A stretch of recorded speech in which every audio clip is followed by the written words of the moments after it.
I'm here with Nancy Bush, and she is the fabulous author of the newly released Blind Spot.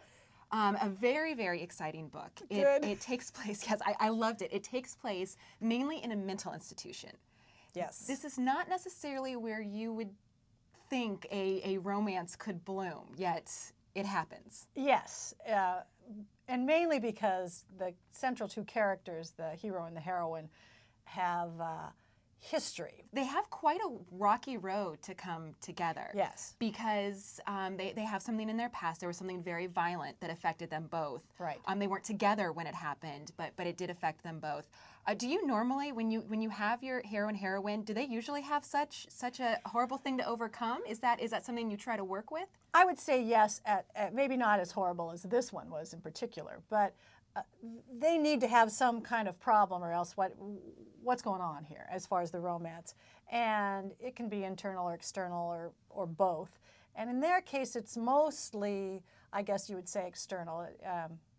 His sister died, and she was in the care of the heroine, Dr. Claire Norris, and he blames her even though she was part of this, she was a victim as well, and he can't get over it. So when they meet up in different circumstances in Blind Spot, they have so much baggage already that they struggle to like each other.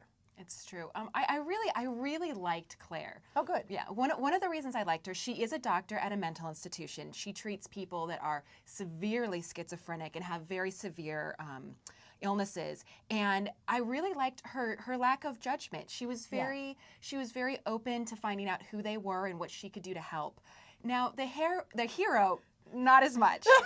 Not as much. He's much more judgmental, and he actually has to come to terms with the fact that these people, they don't belong in jail even when they commit crimes. Right. Sometimes the hospital is the best place for them. Right. Is that where did you get Claire from in that non-judgment, and how did you really bring the hero around to feel the same way?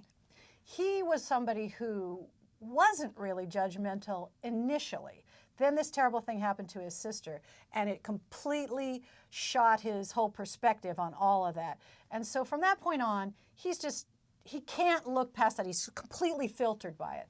Whereas that's her job, and she has seen a lot of things and isn't judgmental and truly looks to, how do I help this person? They do have problems, whatever they are, but I can't put my own stuff on it. I'm just listening to it, working through it. His sister was not her patient. And so she only worked with her incidentally through another patient, and these terrible things happened, and so she never quite was responsible for his sister, but somehow even her colleagues kind of blamed her. They all wanted a scapegoat, and she got this... Railroaded. Yeah, she did. She got this bad rep from it. And he bought it hook, line, and sinker, and said, I'm not trusting her. I don't like this hospital. I don't like anything about it. They're all responsible for my sister's death. And he was a police detective with the Portland Police Department. And after this incident, he's just been completely derailed. And until this case comes up, which isn't really his case in the beginning, and he gets sort of sucked in further and further, he has no perspective about what happened, and he doesn't even know what his future is going to be.